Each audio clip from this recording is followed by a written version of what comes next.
To the live chat, everyone. Somehow we have a thumbs up already.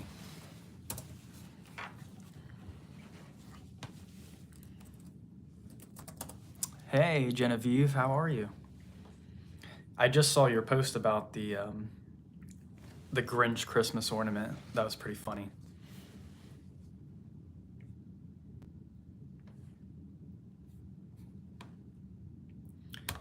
I'm gonna get some background music playing here before I jump into any topics.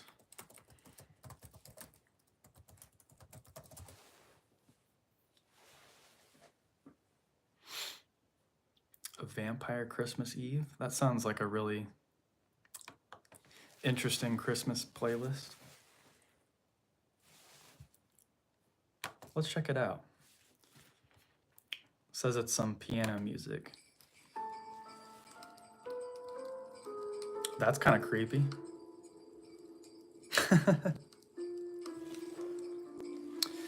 So how are you? Have you been doing well?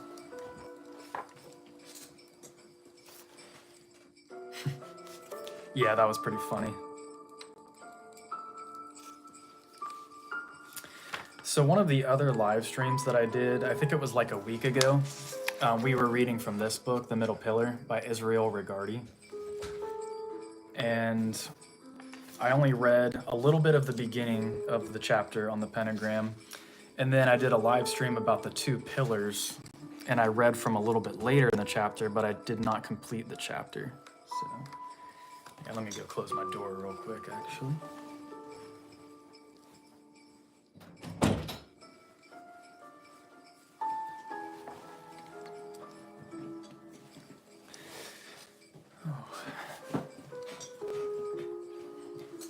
So yeah, I will pick up where I left off in the other video.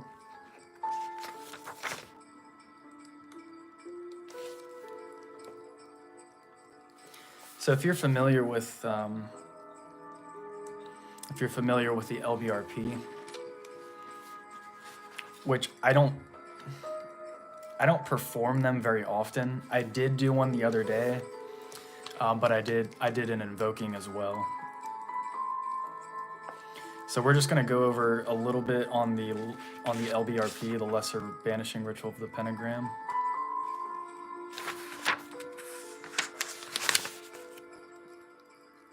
Because I don't think we read this section. So I'll go over this little section and then we'll skip ahead. So this is after the Kabbalistic cross. If you're not familiar with the Kabbalistic cross, you would probably want to look up on that first. But typically you stand and face east, which I still do if I'm performing a banishing. If I'm doing an invoking though, I'll usually face west. Perform the Kabbalistic cross as described before. Still facing east, you use your dagger or an athame. A lot of the times it just ends up being the index finger and the middle finger of the right hand to trace a large lesser banishing pentagram. If you're doing the LBRP, which of course is pushing the energy up and back towards source. I would almost say, and if any of you have ever played Harry Potter, it's Hogwarts Legacy, if you've ever played that game. There's a spell called Depulso, I believe it is, and that's like considered a banishing spell. Just an interesting side note, throwing in some Harry Potter in there. They don't have the rituals don't have the same effect really at all, but I just thought that was kind of funny. To some extent they do. So after you trace your pentagram, you thrust the dagger tip or index finger through the center of the pentagram and you vibrate the tetragrammaton, which is the Yod-He Vav-He. And that is a combination of archetypal masculine, archetypal masculine, archetypal feminine, physical masculine, and physical feminine, all four in one, and each letter corresponds to one of those different attributes of God, essentially. Yeah, happy Friday the 13th. I was thinking about that too when I was at work this morning. It is Friday the 13th. If you guys are familiar with, of course, the Knights Templar, they were all arrested and rounded up and basically executed. The Grand Master and a bunch of knights on Friday the 13th burned at the stake. Very, very interesting date. My 12/12 day was super surreal and amazing. Yeah, the number 12, it's like a gateway or portal number. I heard quite a bit about the December 12th date, 12/12. And of course it corresponds to the zodiac as well.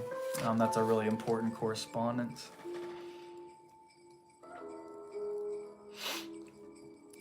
So the first sacred god name that you vibrate is that tetragrammaton, which we just mentioned a moment ago.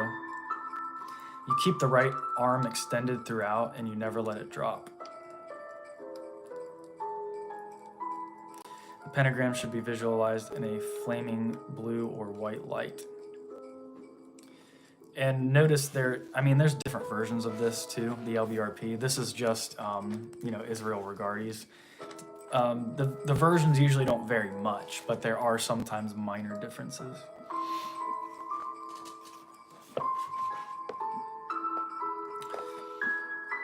The pentagrams, you visualize them in a flaming blue or white light. Turn to the south and trace the same pentagram there. Charge the figures before intoning Adonai, which translates to Lord, or more accurately, I think, my Lord. It gives it a little bit more personal of a touch. Melik, what's up, dude? How are you? I'm doing okay. The past couple days have been all right. Been a lot of heavy darkness though lately. I don't know if you felt that at all, like this past week and a half. But I hope you're doing well, brother. Hope you're doing all right.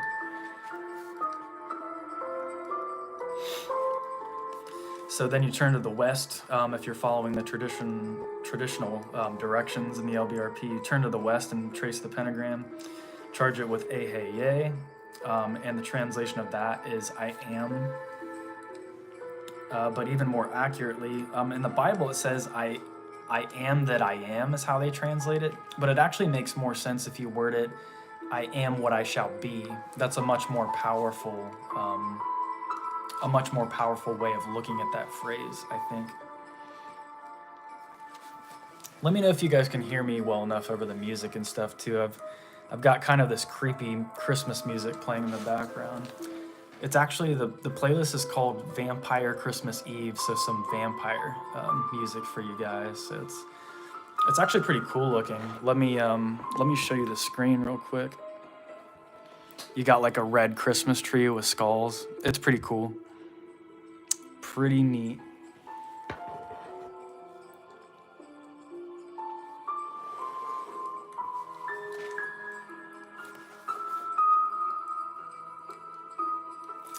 And then, of course, in the north, you draw the pentagram once again, and you intone Agla. This book actually says you pronounce it Agala, as in 3 syllables. I'll have to look into that. Normally, I pronounce it with 2 syllables. And it's actually a notaricon. And a notaricon is where each letter represents a different word, I do believe. I'm gonna see if I can find the definition really quick. Here we go.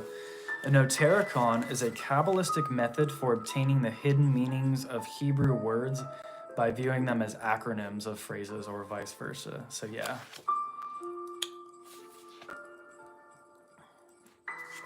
And I was trying to remember, I don't remember what all letters or words that notaricon is representing. I don't think it's probably back here. I know in Donald Michael Craig's Modern Magic, it's definitely listed. Oh, here we go. So Agla in the north, or Agala, if you do 3 syllables. It's the phrase, Ata Gabor Li Leolam Adonai. So it's actually even has Adonai in there as well. or thou art great forever, my Lord. So in the South, traditionally, you would vibrate my Lord. I've moved fire to the East, though, so I do it in the East now instead of in the South. Thou art great forever, my Lord, is the whole Agala phrase associated with the North and the LBRP. So that's interesting. I forgot that it was those combination of Hebrew letters. I did know that it meant my Lord art great, or my Lord art great forever, but here it says thou art great forever, my Lord. So just a slightly different way of phrasing that.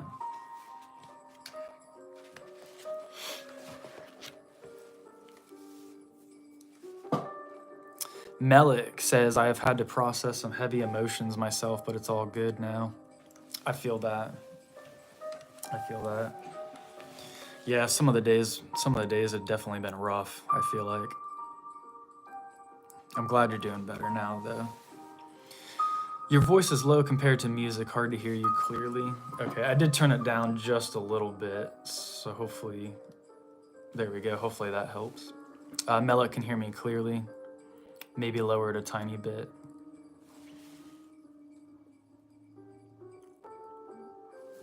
Genevieve says, hi, Melik. Cool to get some camaraderie going on in here. I like when people, like-minded people can connect, and, really anyone who has an appreciation for the mysteries, like that's really what, that's really what this space is for. People can come together and they can learn from each other, and different backgrounds, different information. Everyone has really unique insights. Everybody has their own unique journey going on. So I see we do have 5 people in the chat now, so welcome into the chat. Make sure you get the thumbs up going on. Gallant. What got you into Freemasonry? Well, I was dating somebody a long time ago, and I went with her to a wedding, and so that's the first part of the story. I ended up meeting with a guy that I met at that wedding later on. But I had a friend of mine that was actually like really into conspiracy theories and stuff, and he was like, you ever heard of the Masons? And I was like, I don't know what that is. Like, what is that? And he said, it's the Freemasons. It's 11/11 here, guys, so make a wish. He was like, have you ever heard of the Freemasons? And I was like, no, I've never heard of them before, but I'll look into it. And he was like, yeah, they rule the world, all this kind of stuff, blah, blah, blah. So I look into it for a while, and I'm like, this seems really interesting. And of course, like me being a Scorpio, I'm like super curious about everything. So I research it, I look into it, and I'm like, that is really interesting. And then it just so happens like a month later, after looking into it and researching it, the guy I had met from that wedding that I was talking about, I met him like a year prior to that, I think. He reached out to me, which was really weird because I didn't even know him that well. And he asked, hey man, would you want to be a Freemason? And I thought that was a really weird synchronicity, but it did make sense. And I was like, I actually turned it down at first, but then eventually I did more research and more study, and I was like, this seems too interesting to pass up. So then that's when I got into it. So that's Gallant. That is what got me into it at first, was just studying and like studying other Hermetic type stuff. So that's how it all started out. And then from there, I just learned different. It was like after I joined, I kind of learned more about like ceremonial magic. I learned more about that later on. Started reading like Modern Magic by Donald Michael Craig. Got into Israel Regardie, all those sorts of things.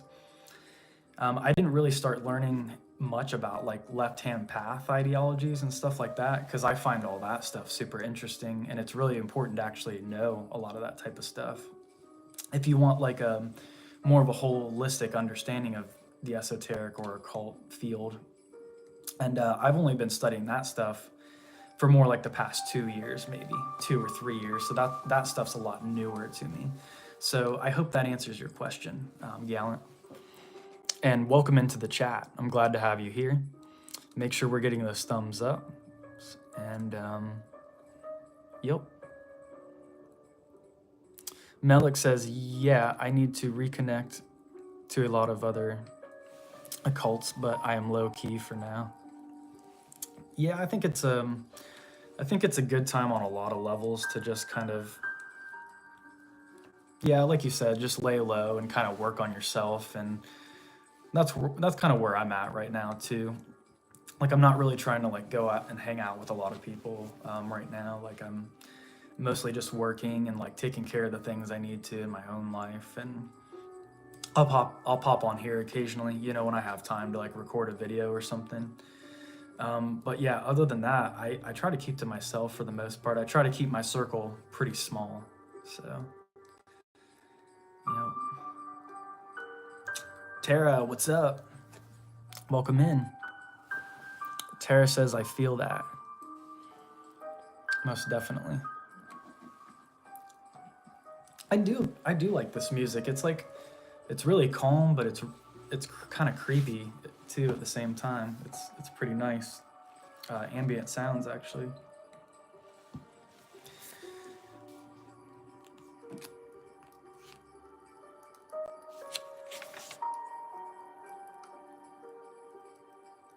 I don't think I read this part in another video, but yeah, I'm just gonna keep reading it. So this is, a lot of this information is review, and then I'm gonna skip ahead to some more interesting pentagram type stuff, because this is mostly review, probably for anybody who's really, you know, tuning in, that practices these types of exercises. So this is after you vibrate Agla. You keep the arm extended, you turn to face the east, extend both arms. Let me turn the music down just a hair. Keep the arm extended, turn to face the east, extend both arms out in the form of a cross, and say, before me, Raphael.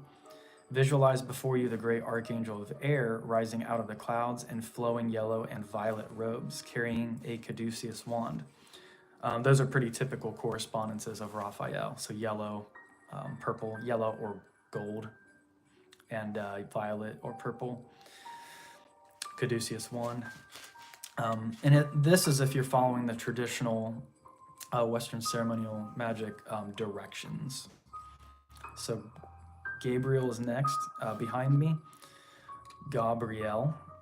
See the archangel stepping out of the sea like the goddess Venus, dressed in robes of blue and orange, with cup in hand.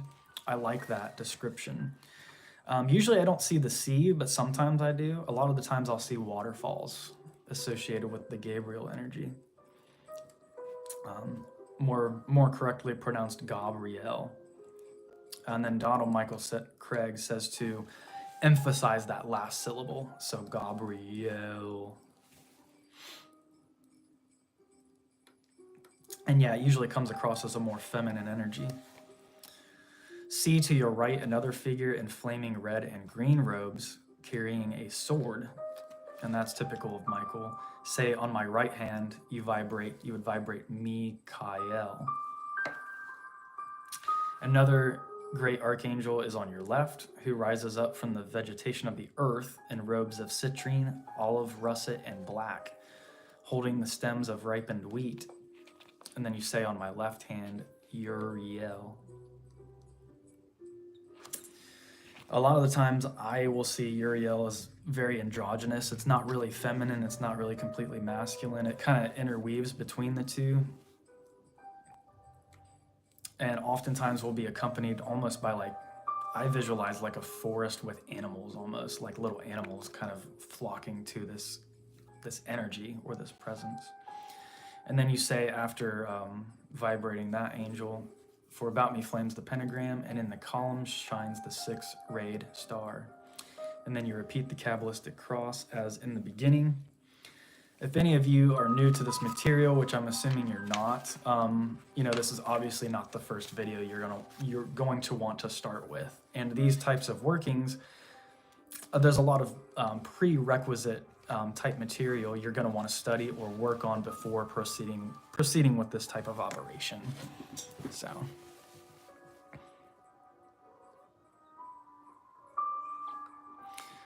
Tara said, just hanging out with my baby. Heart. Blue heart.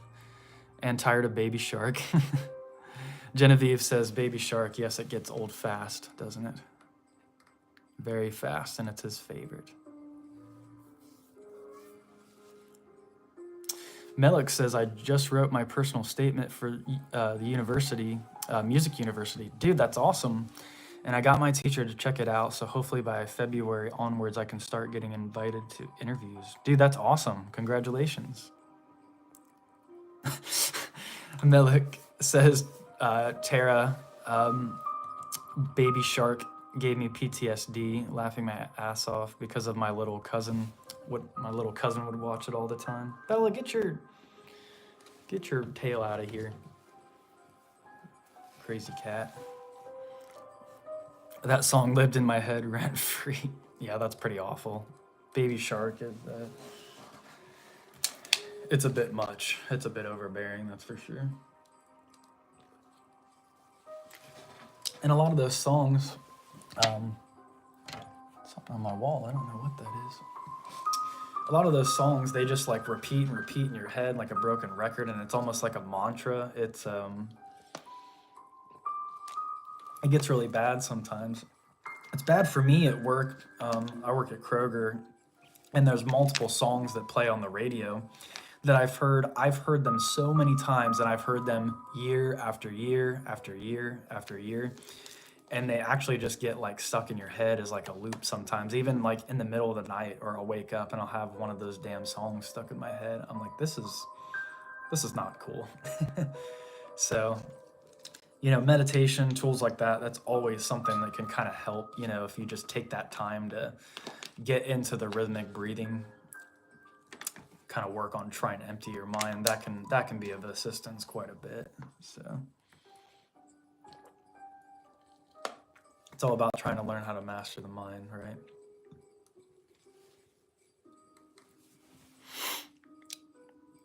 Tara says, I'm ready for him to fixate on something better, Pokemon or Scooby-Doo, something. Yeah, exactly. Pokemon would be really cool. Scooby-Doo is cool as well. Sevenfold Goddess, welcome in. How are you? Saying hello from the UK. That's awesome. We've got somebody from the other part of the world here in the chat.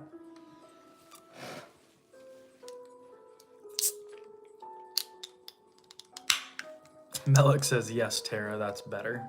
Definitely better. Tara says, right, I love them.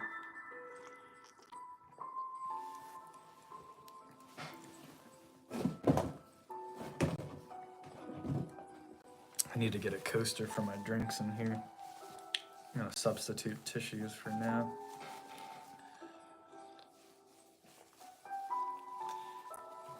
I just got a nice new desk for my birthday, and I don't want to get any marks on it. Not any permanent marks, anyway.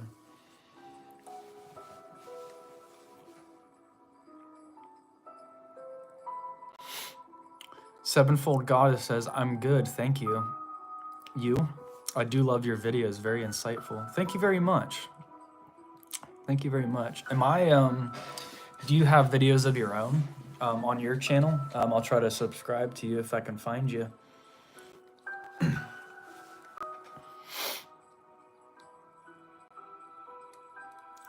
Sevenfold Goddess, hello, fellow Brit. Oh, Melik. Yeah, you're from the UK too. I forgot about that. Sevenfold Goddess says, hey, Melik, and am Irish, but living now in England, near Avebury, Sacred Stone Circle. That's really cool. That's awesome. Melik says, by the way, have you seen my demo songs on my channel? I have not. I'm gonna write that down to check that out.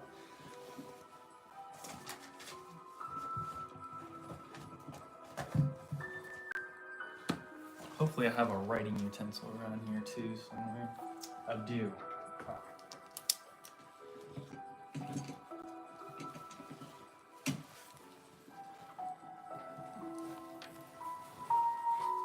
All right. Check out Melik's songs.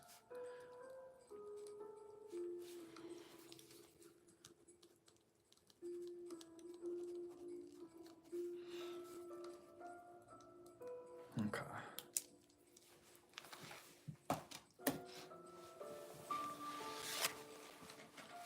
So yeah, dude, I'm gonna have to check that out.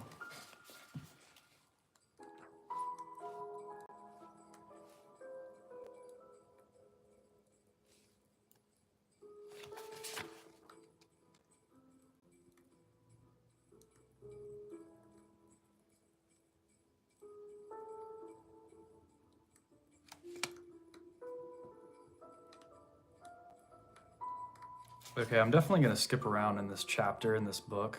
For those of you who are just now tuning in, I see we have 6 people live. Make sure you get the thumbs up. What's going on? The middle pillar, Israel Regardi. Also want to remind you guys that I have a Patreon as well. There's a $5 tier, a $10 tier, and then I also have my a PDF of my book. It's expensive. I think Patreon's charging like $105, unfortunately, but I'm only charging $75 for it. Patreon started doing some kind of additional fee for like Apple stuff. Bella,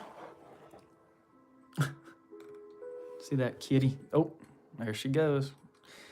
That's her bongos right there. She likes to sit on those bongos for sometimes. Sometimes it'll sound like somebody's playing them.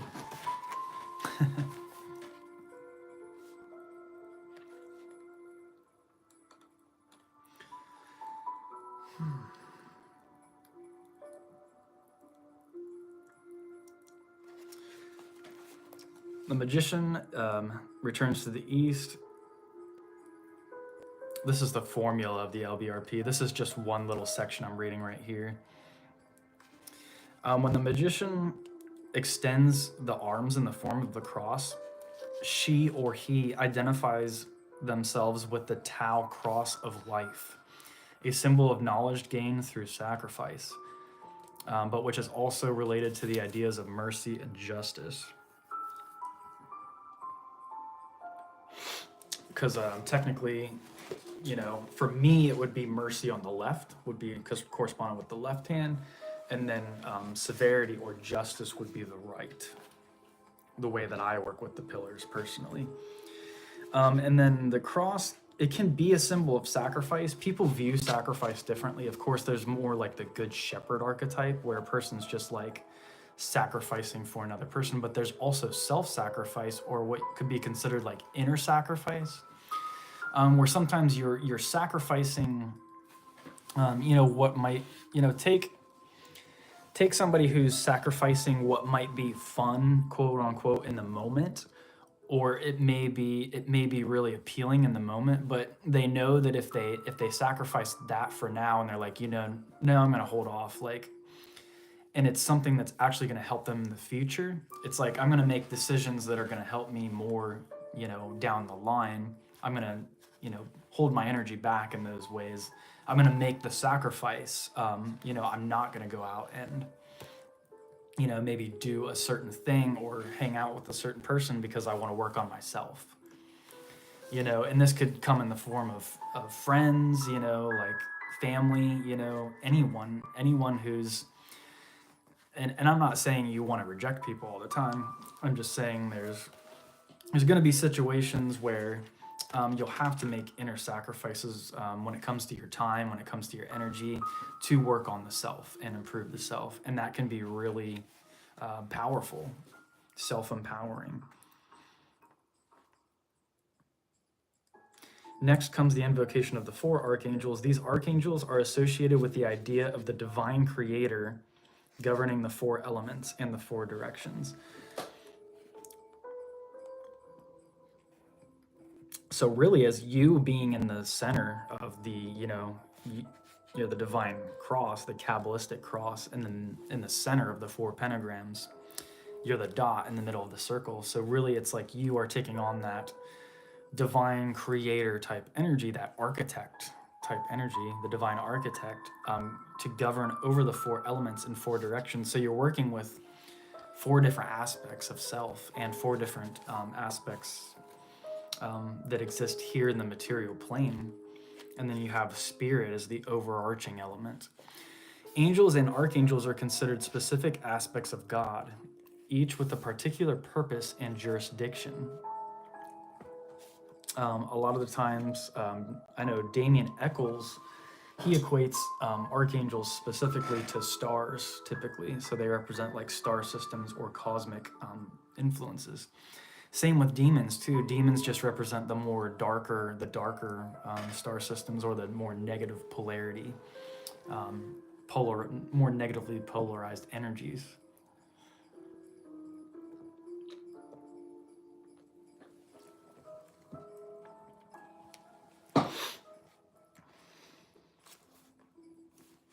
They are humanized symbols of what we believe to be good and holy.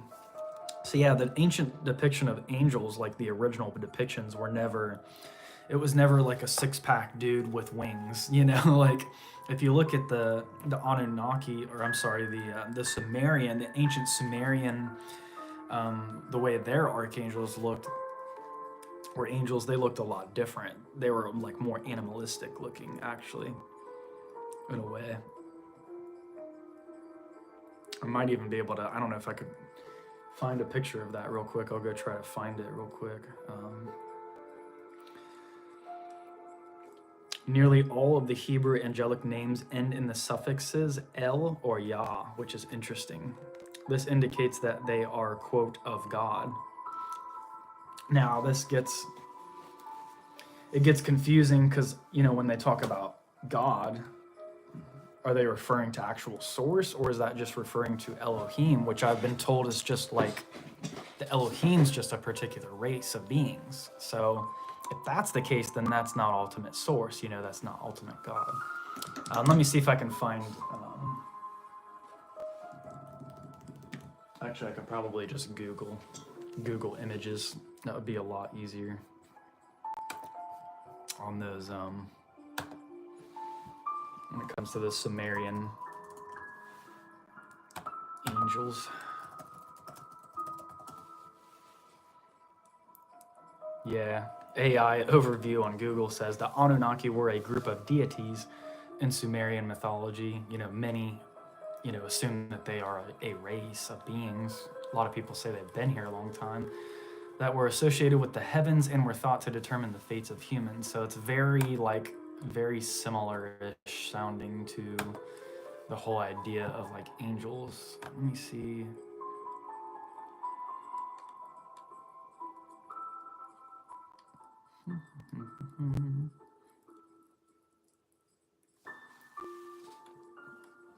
Let me flip this camera around. Oh, there's Isis. So yeah, there's a lot of, as you can see, I don't know how well you can see all that, but I think these are like the more Sumerian looking angels. Different, they're a little bit different looking. And then on Damien Eccles, let me try to look that up real quick. Damien Eccles, Angels and Archangels book.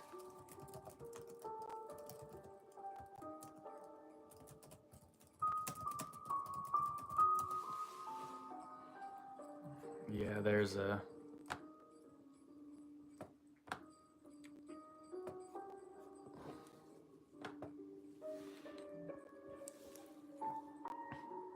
There you go. Like that.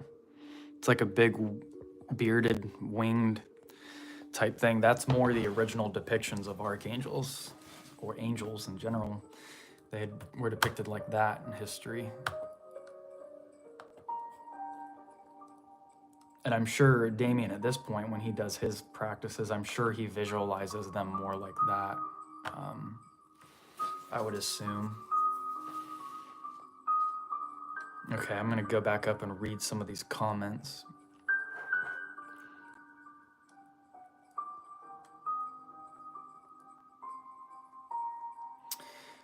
Melik says, sevenfold goddess, your name makes sense now, the Irish part. I am making new songs, so they will be better for sure. Awesome. Very important lunar aspect this Sunday. The moon will be at its highest northern point. Very interesting, and it's a full moon. So what does the moon symbolize? The moon symbolizes the feminine energy, right? Represents the subconscious mind, the astral plane, Yesod on the tree of life is connected with the moon. So the moon will be at its highest northern point. It's a full moon. This cycle happens every 18.6 years. Incredibly powerful for moon magic. Wow, every 18.6 years. So it's not going to happen again for a while.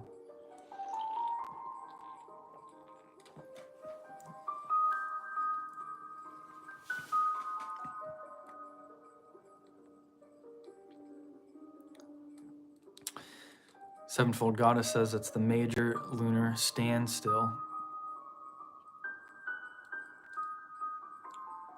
Interesting. Does that mean it'll be a standstill of energetically as well? I'm wondering. Melik says it's mainly to get into you and I, and then the quality will go up once I get there. Once you get into the university. Because I'll probably be able to hook you up with like some better technology and stuff, I'm thinking, right? Malik said, damn, thank you, Sevenfold Goddess. I will definitely do some moon magic on Sunday. Sevenfold Goddess says, so welcome. And Melik says with Hecate, nice. Hecate is an energy I have not consciously worked with. I'm sure it's probably made an appearance in my life at some point, but as far as like actually working with that energy, no. The infamous Good Shepherd archetype, yep. Yes, you will need to make self-sacrifices for long-term gain for sure. I had to do this myself because I would arrive to conclusions too fast, so now I am more premeditated than impulsive. That's good. That's good. Sometimes I feel like I'm almost like too premeditated. Like sometimes I'll sit at the crossroads like too long instead of like making a decision. But I'm always that person that likes to understand, you know, what all the options are, and I like to observe and see things like play out before me before I decide to go in a direction. Like I just have become more and more calculated, and which that's, you know, a good thing at some points, but then some points your spirit or intuition has to know, you know, to not be so logical and not be so calculated. So that way you can know when to embrace something, you know, dive into something new. Welcome in, everyone. Welcome to the live chat. We did have like 9 people I just saw. Now we have like 6. So make sure we get the thumbs up. What's going on in here?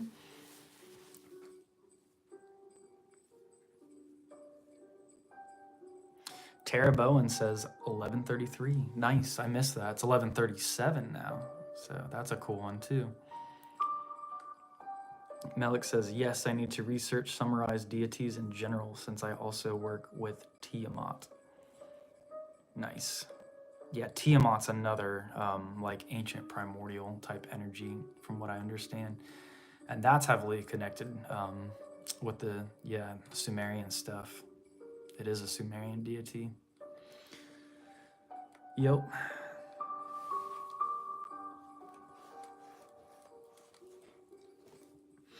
All right, let's talk more about pentagrams.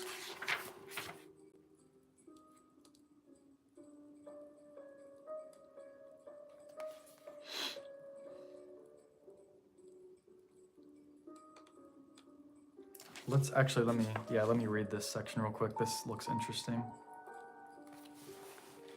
The angelic names, we were talking about those of the angels.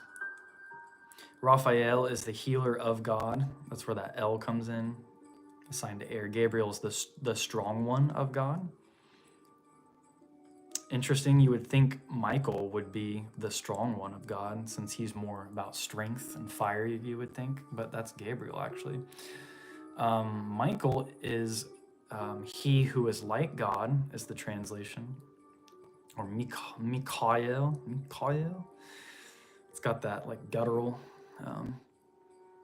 almost like Scottish, like kind of thing going on. Uriel is the light of God. That's, that's interesting because he's the angel of earth. You would think it would be more, material realm based type name, but the light of God would make more sense for like Metatron, you would think, almost. But that's interesting things. So the pentagrams are drawn for the purification of the circle. The archangels are invoked to consecrate the circle with the forces of the divine light.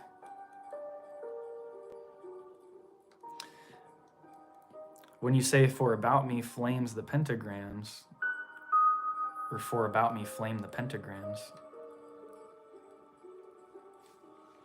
and in the column shines the six-rayed star. See, some say column, but I was told to say, for about me flames the pentagram, and within me shines the six-rayed star. So maybe I'll say pentagrams instead. That makes more sense.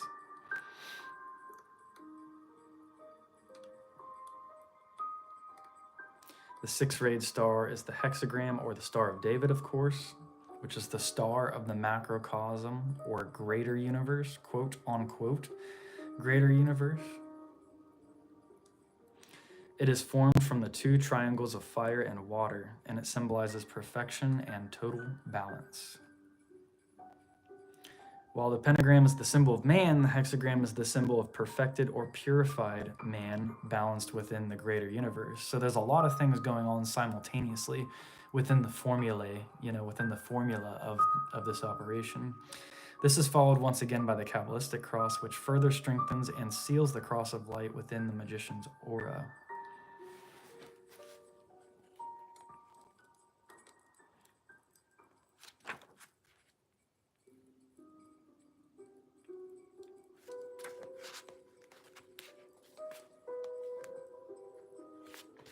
All right, and then next we can get into the gematria. We'll get into a little bit of the gematria of the pentagram. I'm just trying to see if there's anything else that I missed from last time that would be really worth reading.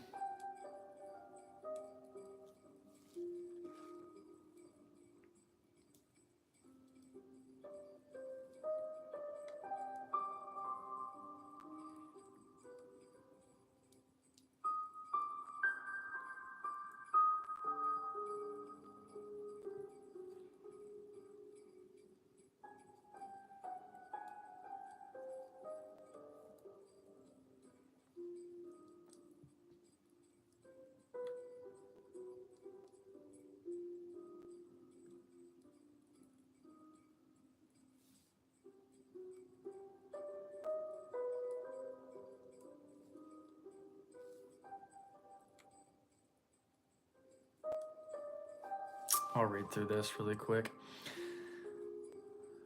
Oh, I think I actually read this last time. But I think there's a section here I did not read.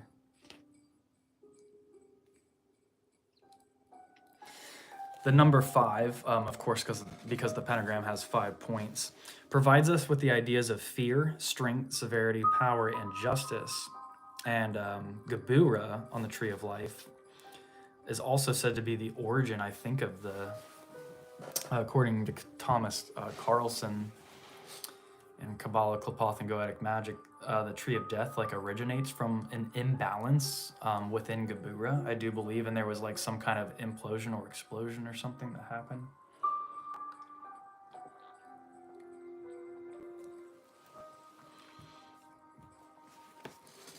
Take that in whatever symbolical significance you will. It has profound implications.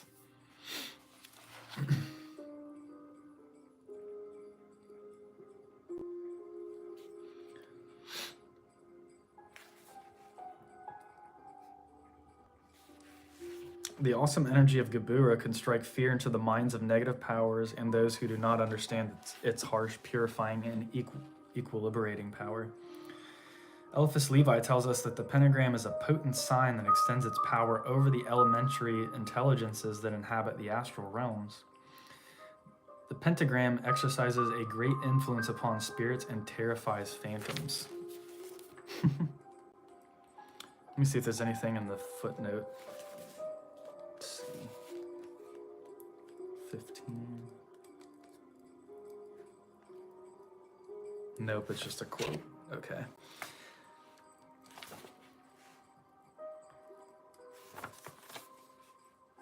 However, to the magician who uses it with a divine intent, the pentagram is a potent symbol of strength and justice. The pentagram has always been misunderstood and feared by those who do not comprehend its sacred meaning.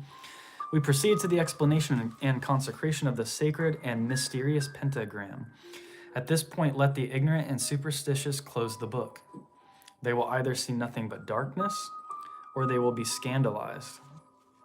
The pentagram, which in the Gnostic schools is called the blazing star, in Freemasonry as well, the blazing star is a prominent symbol, is the sign of intellectual omnipotence and autocracy.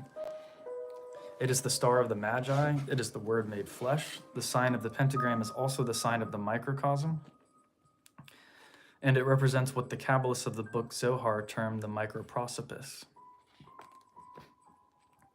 The complete comprehension of the pentagram is the key of the two worlds.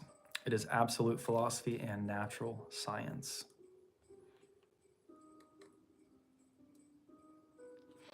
Aren't microcosm and microprosopis pretty much synonymous terms? I wonder if that's in the glossary back here.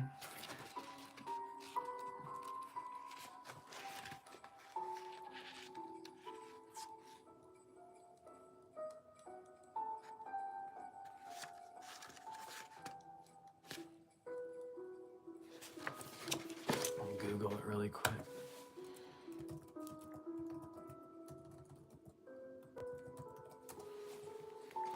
Microprosopis is a term in Lurianic Kabbalah that refers to a lesser process in which the divine will and delight are revealed through emotional expression.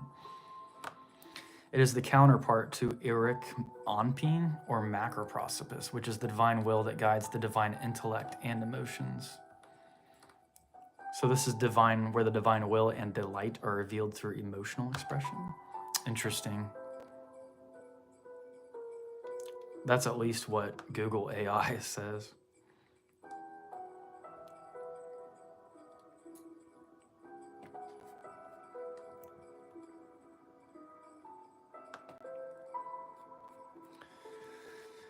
On this other website, Encyclopedia, the microprosopis, one of the four magical elements in the Kabbalah, probably representing one of the four simple elements. I don't know that doesn't seem like a very accurate.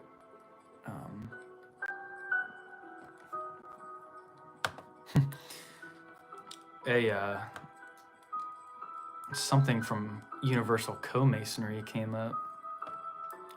universalfreemasonry.org.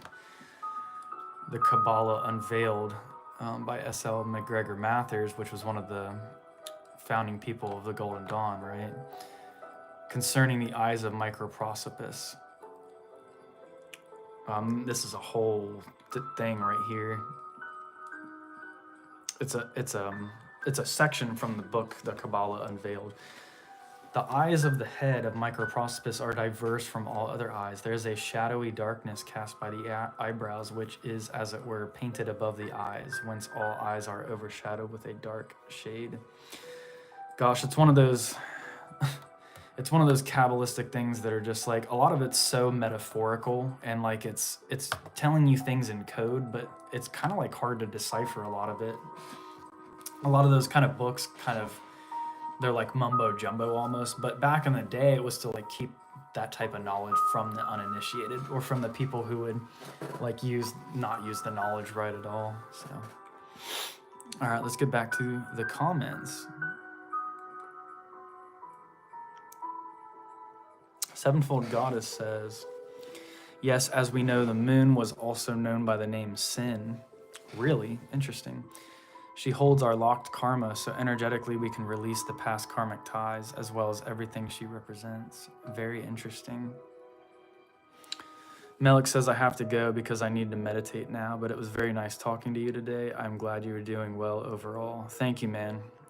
I was glad to have you on here. I hope your meditation goes extremely well. And I will most likely be doing some of that myself today as well. I sure hope so. Sevenfold Goddess says all Isis Mary temples will be highly activated on Sunday. So churches, energy currents, also known as ley lines. Very cool.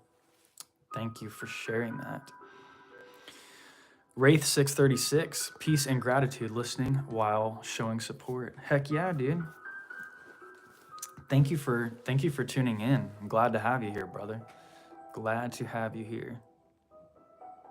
And thank you for sharing my video the other day. So I was kind of like hesitating on like whether or not I was going to post that video or not, but I think people got a lot of value from it. So I'm glad that you enjoyed it and you were able to kind of relate to it a little bit. So Sevenfold Goddess says, would anyone be willing to share their experiences when doing the LBRP or middle pillar? I mean, yeah.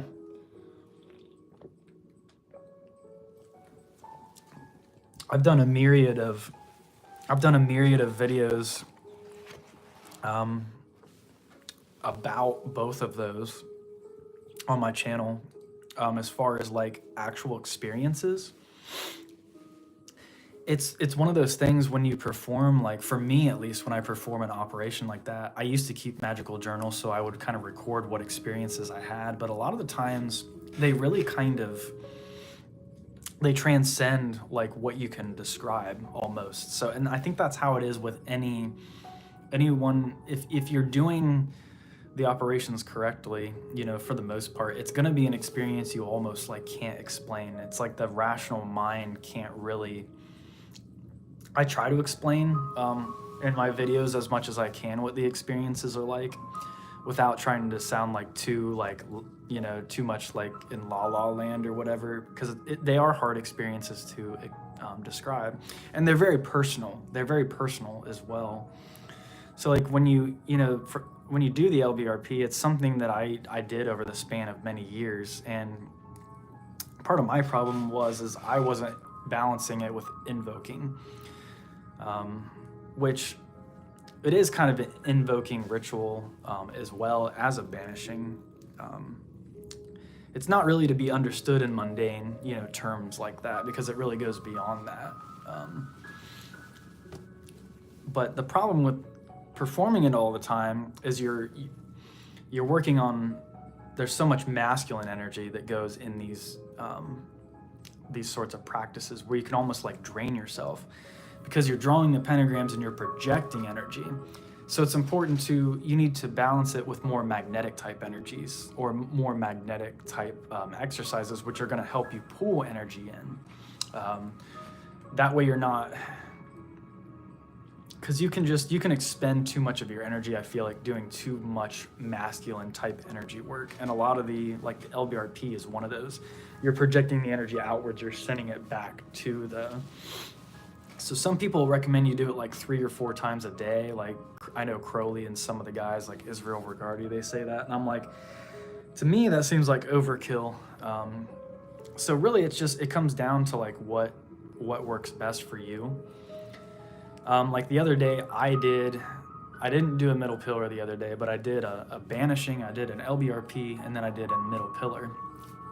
And when I did the LBRP, I did that first, basically to kind of clear the energy. And then basically I just asked, I set an intention before doing it. I'm like, any energies that, I never banish energies it's not about like being fearful of energies and saying, oh, I have to send that energy away. It's more just allowing the energies that need to move on, and just asking the universe, any energies that don't really belong here anymore, that don't need to be here if they're not serving my highest interest or, connecting with my higher self, just allow those energies to move on, allow them to go back to source. And that's how I see the banishing. So I did that, and then I vibrated Michael in all directions, all 4, and then above and below. So that was very powerful. And then when I did an invoking is a little bit more magnetic of an operation, because you're pulling the energy down from source. down to the material plane. Instead of pushing it away, you're bringing it back down. And I vibrated Gabrielle in all the directions when I did that. So I did the banishing first and then the invoking the other day. And I got a really good effect from that. It was almost like throughout the day, I could experience the energies of Michael like protecting me, and then having these emotional energies, Gabriel bringing them in. And like I said, these experiences, they're really hard to explain, in words or just like through mundane speech. They really, magic and energy and all of these sorts of things, they really transcend language, I feel like, a lot of the time. So I think you should, if you feel called to work with those exercises, Sevenfold Goddess, you definitely should. But only do so if that's like, you really think that's up your alley. And definitely work on grounding and work on prerequisite meditations beforehand. And just be, just always, use caution and question yourself, why are you performing these operations? Why are you doing these things? And for me, a lot of the times I like to use them, for healing and just getting myself more in alignment with my higher self than I would have had I not, called these energies in. So that's how it kind of works for me. I hope that helps though. Sevenfold Goddess says, sorry, I just read that one. Dr. Zero, how are you, sir? He says hello again. Hello to you as well. I hope you're doing well, my friend. Sevenfold Goddess said, perfect explanation. Thank you. You are very, very welcome.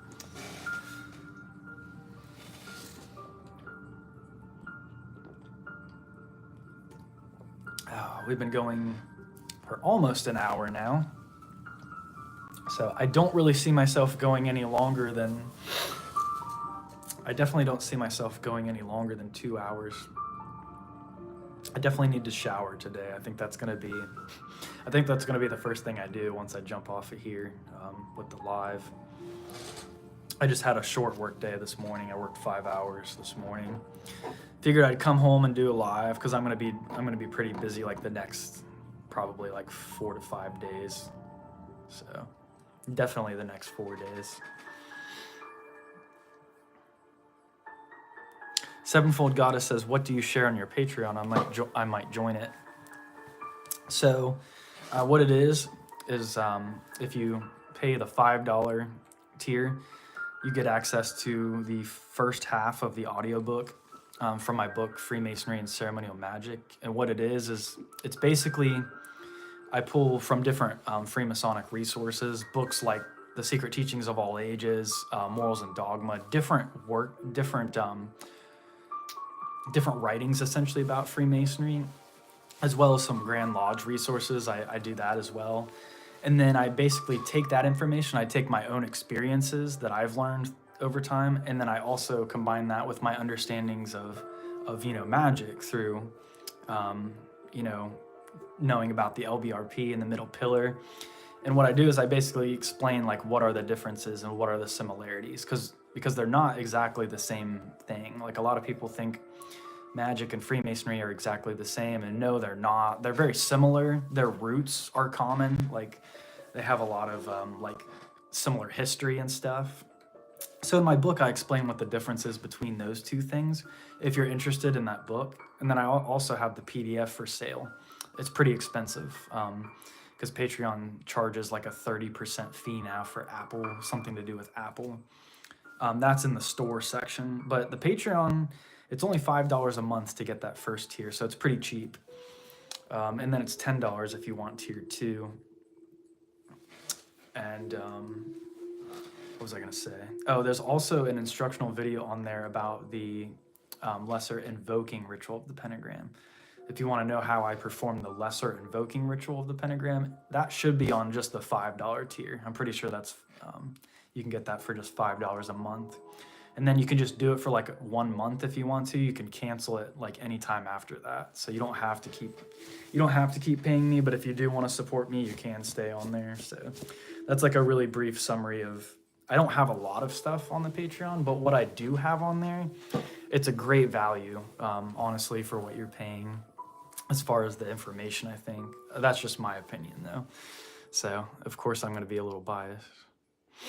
So I hope that helps you understand what I have to offer on there.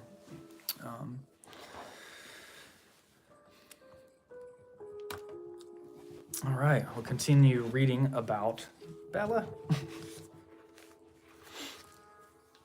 Bella, your tale is live right now on YouTube. So let's get into the gematria of the pentagram a little bit. Make sure we're getting the thumbs up in here as well. One way to study the pentagram is through the use of gematria, or Hebrew numerology, that is concerned with the numerical value of the letters of the Hebrew alphabet. It says there's a footnote. Let's see if it's worth reading. Some of the material cited in this section comes from an anonymous paper from the late 1970s or 1980s entitled simply Pentagram Ritual. Interesting. Words and images that have the same value are thought to be related. By its number 5, the pentagram is connected to Geburah and to the Hebrew letter He, a symbol of creative power.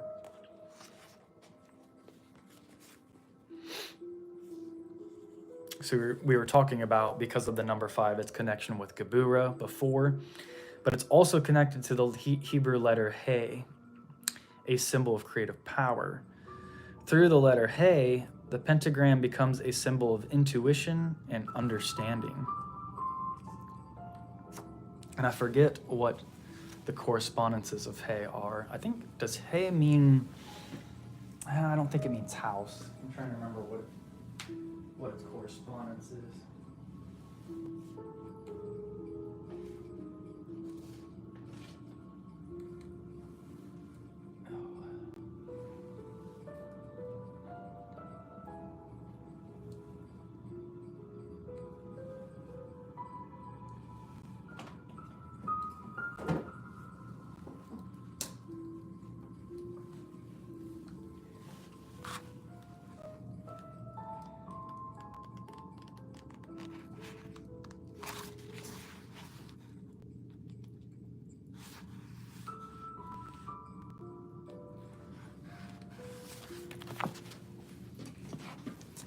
Trying to find it in here. I know there's I used to have all of the Hebrew letters and everything memorized back in the day. Okay, He is window. That's what it means. So think of the symbolism of that. It corresponds to the number 5, and it corresponds to the letter H, or as it refers to here, power is H. Save that page in case I need it again.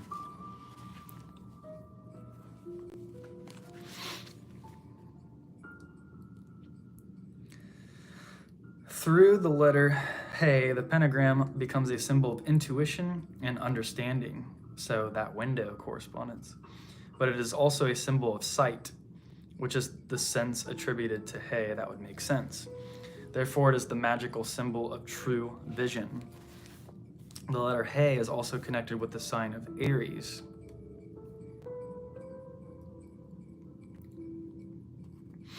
The warrior protector, and the tarot card of the Emperor, who is the ruler and executor of the divine law. In human physiology, Aries is especially referred to the head, symbolized by the uppermost point of spirit in the pentagram.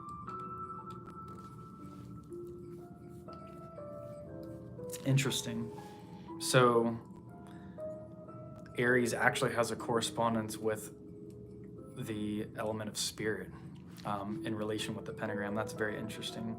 Aries is ruled by Mars, and its exaltation is the sun. The symbolic source of all light. This again leads us to ideas of strength and protection through the warrior energy of Mars, Aries, as well as solar light and health. It's that solar energy. It helps give life to all of the earth.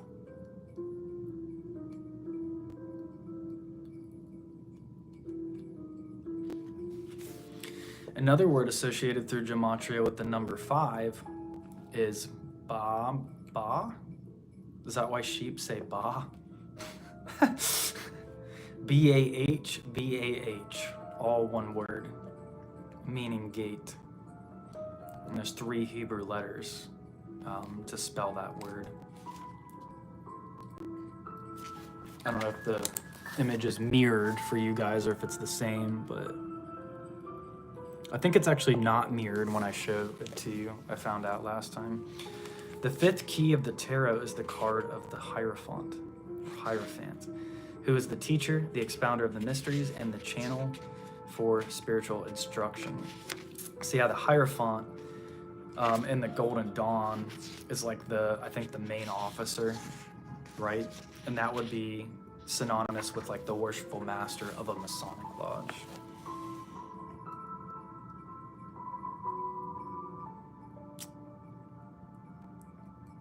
Sevenfold Goddess says, we'll definitely support you there. Thank you very much. I appreciate that. Also, Venus makes revolutions to Earth. Every 8 years, she stops at a point.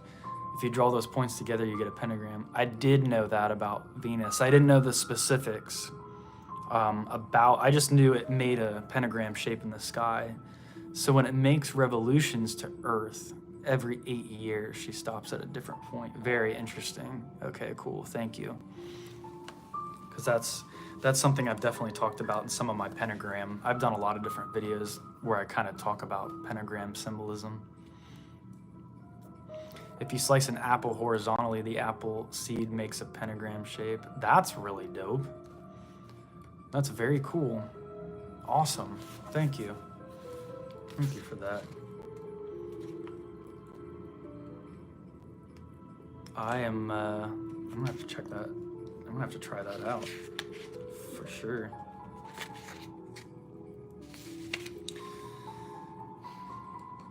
There are other numbers associated with this figure as well. Refer to the diagram of the pentagram and its enclosing pentagon.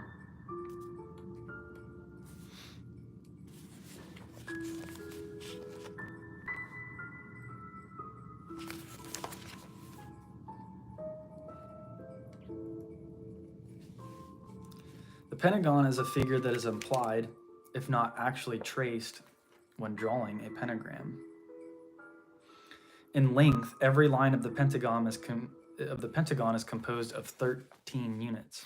The number 13 is associated with a multitude of occult references. I mean, today is Friday the 13th. We were just talking about that, right? 12 spheres are needed to surround a central 13th sphere. The zodiac and then the 13th point. Almost makes me think of 32. If you combine the Sephiroth on the Tree of Life and the paths, and then you add Da'ath as well, the hidden sphere, it's 33, right?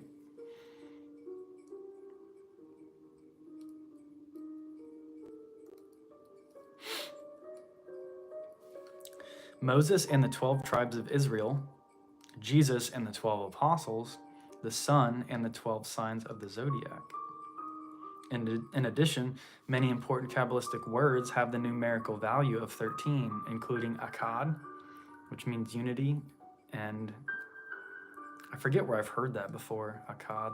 I've definitely heard that through my Kabbalistic readings. Unity, which Akkad means unity, and Ava means love. Other words tied to this number include Gaha, which is healing or health, and then Ziv, which means glory, and Hegesh, which means to separate or to imagine. Interesting. So those all have a numerical value of 13. That's very interesting. So yeah, gematria, it's not something that I ever get like super deep into, but it is interesting to see. It is very interesting to see that. What all the different number correspondences come out to.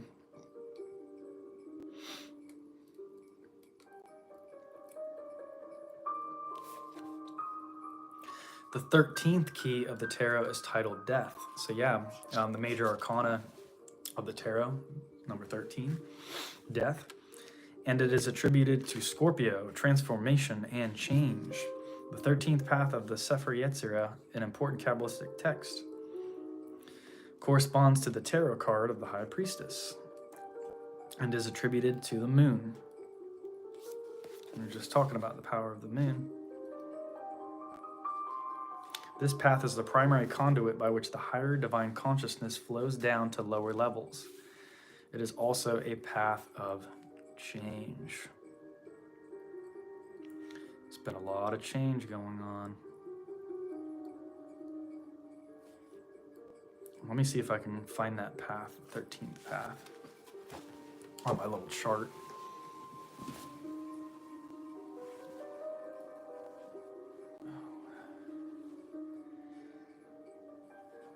Oh yeah, my chart's right here.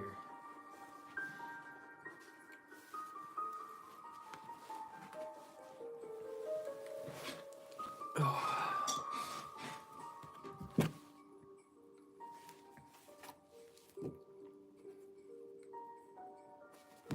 Yep, it's the one connecting to Pareth, to Cather, the High Priestess, path 13. I believe that's what they were just talking about.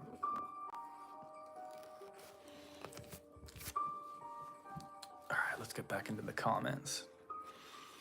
And I'm not sure how much longer I'm going to go, everyone. So if you do have any questions, make sure you leave those in the comments.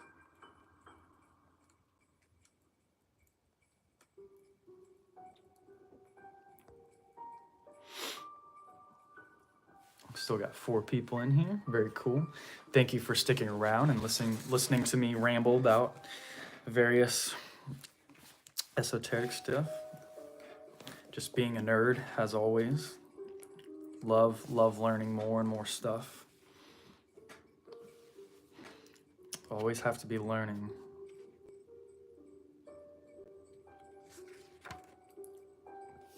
What's interesting about the Pentagon too is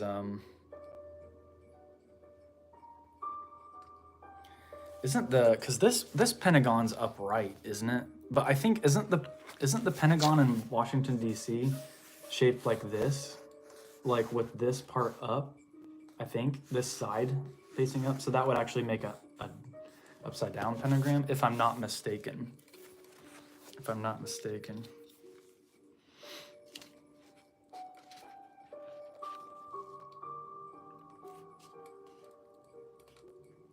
Interestingly, 13 multiplied by 2 is 26, which is the value of the word, the tetragrammaton, that Yod He Vav He, and the word kabed, which means to honor. I'm probably butchering the pronunciation of that, but the 26th path of the Sefer Yetzirah, or the Sefer Yetzirah, I'm probably butchering that too, is attributed to the tarot card of the devil, to which is assigned the powers of material force and generation. 13 multiplied by 3 is 39. The value of YHVH Akkad, or Yod He Vav He, is 1. 13 multiplied by 4 is 52, and that is the number of Yod He Vav He spelled out. Hold on. Like spelled out completely, is that what they mean? There's a footnote. Let me see what the footnote has to say. Yod is spelled out as Yod Vav De Leth. Interesting. He is spelled with He. Vav is spelled Vav Vav, and He is He. The total value is 52. That's confusing. Yeah, sometimes it gets so deep with the gematria stuff that I'm just like, I don't know. Some of it's really interesting, and then they just kind of get really like into it on some of them, and then I end up getting confused at some point.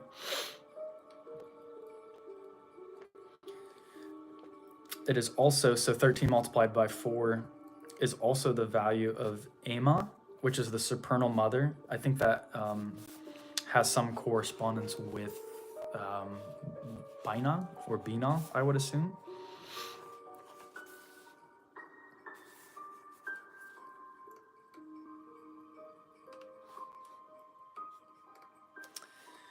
And also, so 13 multiplied by 4 is also the value of Ben, which is the reconciling sun. It's only 2 Hebrew letters, so those must have large values. Some of the Hebrew letters have much more of a numerical value than the others. Finally, 13 multiplied by 5, the number of lines that comprise the pentagon, so the 5 lines on the pentagon, of course, is 65. The number associated with Adonai, interesting, it is also the number formed by the Latin letters for light, LVX. L equals 50, V equals 5, and then X equals 10. Which together, if you add those, it's 65. The whole of the figure can be described as a sigil of the name of Adonai or the light of LVX. Very interesting.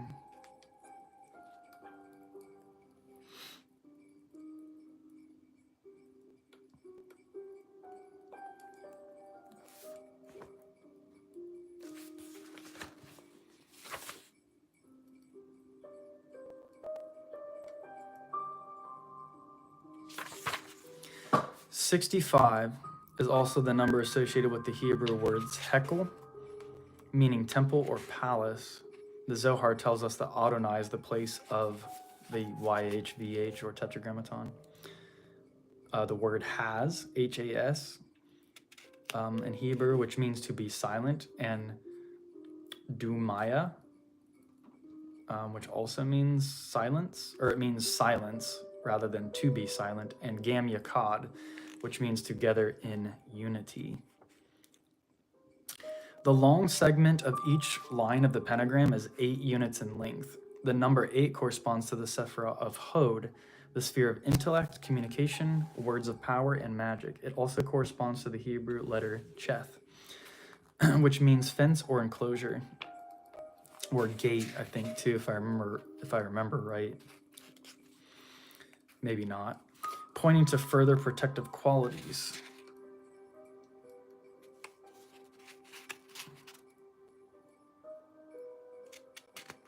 So we're talking about the number 8 right now. The 8th key of the tarot is titled Strength. It is a fiery path, which leads to the sphere of Geburah. Through gematria, the number 8 is associated with the word agad, which means to bind. Interesting. 8 is also the symbol of infinity as well. The shorter segment of each line of the pentagram is 5 units in length. Affirming once again the same idea stated above, the actual pentagram is composed of 5 lines which are each 21 units in length. The 21st key of the tarot is called the universe, and it is the completion of cosmic manifestation. 21 is the value of Eheye, the divine name of Kether. So Eheye is the divine name of Kether, and it's also one of the names of, that's vibrated at one of the 4 cardinal directions in the OBRP. Eheye is one of the highest names that is associated with the act of creation.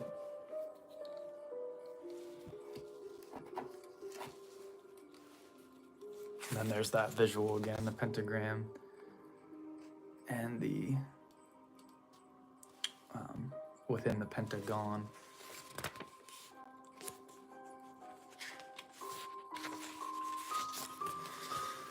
All right, how's everyone doing in the chat?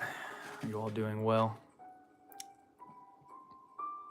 Sevenfold Goddess says, what books would you recommend for learning the Kabbalah? Hey John, what's up, man? Glad to have you in here. Lon Milo Duquette Chicken Kabbalah. Nice. I've heard of the Chicken Kabbalah before.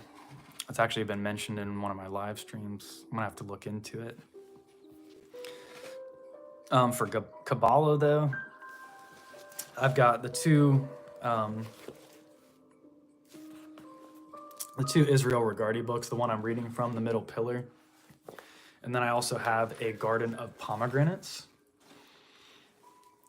So those are good for like Kabbalistic stuff. Let me see what I've got over here. Donald Michael Craig's Modern Magic, that's always a classic. Let's see what else. My books are not really organized on the shelf the way I would normally have them. When my son comes over, he would end up pulling a bunch of books off the shelf. So instead of reorganizing them, I just kind of set them back up on the shelf. That way, if they come back down again, it's not a big deal. Just so there's really no rhyme or reason to the way that I stock them anymore.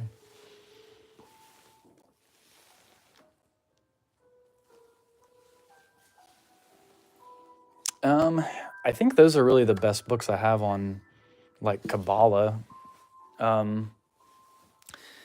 If you end up reading my book, I definitely cover a lot of the basics. I would say I cover the basics of Kabbalah, but I don't get like super deep into it as much as they do in other books.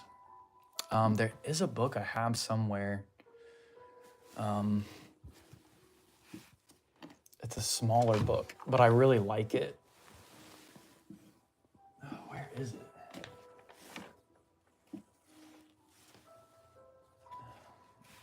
It's a little blue book, and I think it's called like Kabbalah for the Modern World, is what it is.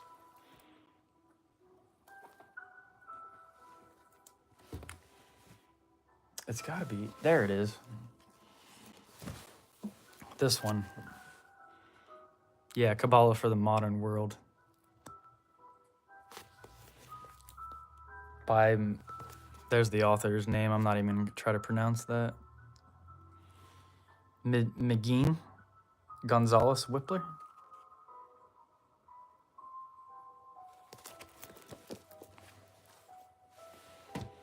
So yeah, I mean, those are a few books that I recommend. I'm sure there's others that are, just as good or a lot better. There's lots of books on Kabbalah out there, though.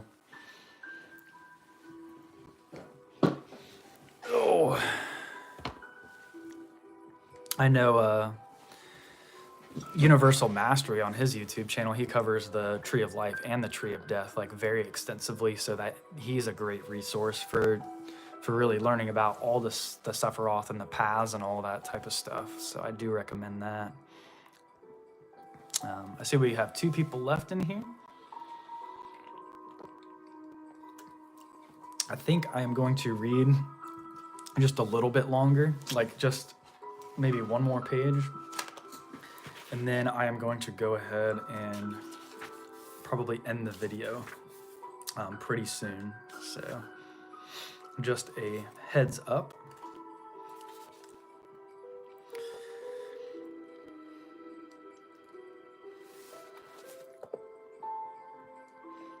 Okay, I'm gonna kind of skip over more of the correspondences that they have.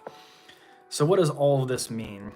There's like 2 paragraphs I just skipped. So in tracing a pentagram, the magician invokes the power of Aheye. Interesting. This is and particularly if you're doing an invoking pentagram, because you're pulling down from Kether, right? So you're pulling down from the Aheye. When you're doing a banishing, you're pushing the energy back to the divine, correct? Feel free to correct me if I'm mistaken. This is a glittering, glorious power that pours forth abundantly, pierces and binds all negativity, encloses and separates the pure from the impure, opens and closes gates or doors between different worlds. That's interesting. Gives rise to meditation, visions, love, unity, and healing. And to the magician who silences the chatter of his mind, sacrifices his lower desires, and aligns himself with the divine will, it can be employed with justice as a potent force for transformation, generation, and change, particularly on the material or earth plane, which can be directed by the hand and used to obtain spiritual, quote, gold. Though the number 5, the creative hay and the 5 elements, and 5 fingers on our, hands and 5 toes on our feet, Aheye, as asserted through the tracing of a pentagram, is an expression of the 5-fold existence of the power of the divine self and the light, LVX, of Adonai, who is the palace of YHVH. It is that which created the cosmos and which rules over it with justice and strength, permeating every aspect of creation. Everything in the universe is composed of the one true self, which is both the power that transforms and the object of the transformation. So it's both. The one true self is the thing that is transforming and that which is being transformed. So that's pretty profound, right?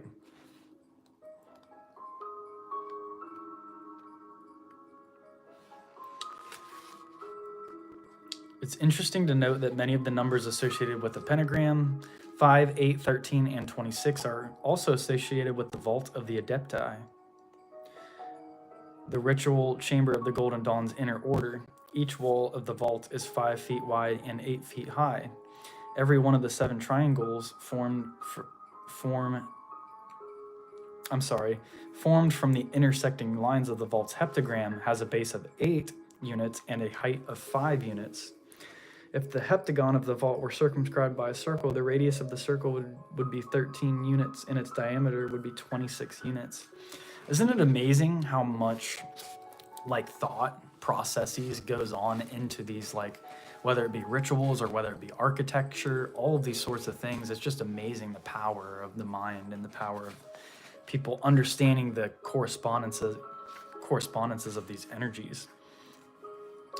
Now, some people will say that the YHVH or the Tetragrammaton represents a more of a demiurgic type energy. I don't know how true that is. And of course, the demiurge has its place in creation. I mean, every aspect of creation plays a different role. But it's important to know what ultimate source is, and then where are we getting these intermediary influences, such as a more of a god over the material realm, like a demiurge, rather than the ultimate source. I don't know if any of you are familiar with I'm trying to remember her name. Hold on. I might have to cancel out of this rule. There we go. Ashayana Deanne. Have any of you heard of her? She's more like a new age type spiritual teacher. She says she has some really interesting things to say, but her viewpoints are really weird. She says that Metatron's actually some kind of demon or something, and that the Yod-He Vav-He wormhole is something that's created that's not an organic structure. Same with something called Death Star Merkabah. I'm not familiar with that term. She talked about a lot of different concepts I've never heard any other esoteric person talk about. So I don't know if there's any validity to it or not. So that's something that I've kind of wondered about, and was just curious if any of you knew anything about it.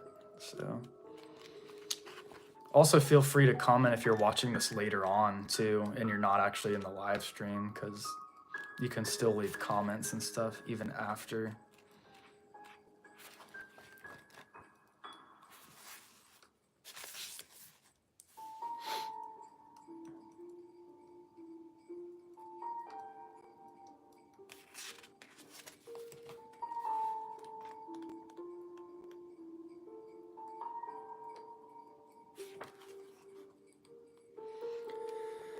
Alrighty, so for myself, for future reference, if I do decide to do more pentagram discussion from this particular book, I'm on page 191. So I've covered most of the chapter through various videos. So, and I always talk about, other things when I'm reading through something. I think it's really dumb for me to literally just sit here and read from a book and only read from a book. So I try to add commentary to everything as well to add further explanation. I am going to go ahead and end the video though, everyone. Thank you so much for tuning in to the chat. Yeah, just thank you for being here. Thank you for being tuned in. I'm assuming you're all subscribed already. Make sure you get the thumbs up going on in the video. And I guess I'll see you all. It'll probably be like close to a week maybe before I post something else. We'll see if maybe I have time to go live or do another video, but for the most part, I think I'm going to be busy for the next 4 or 5 days. So I appreciate you all very much. Love you all. I hope you have an amazing day or night, wherever you happen to be in the world, and I will see you all next time. Peace and blessings. Take care.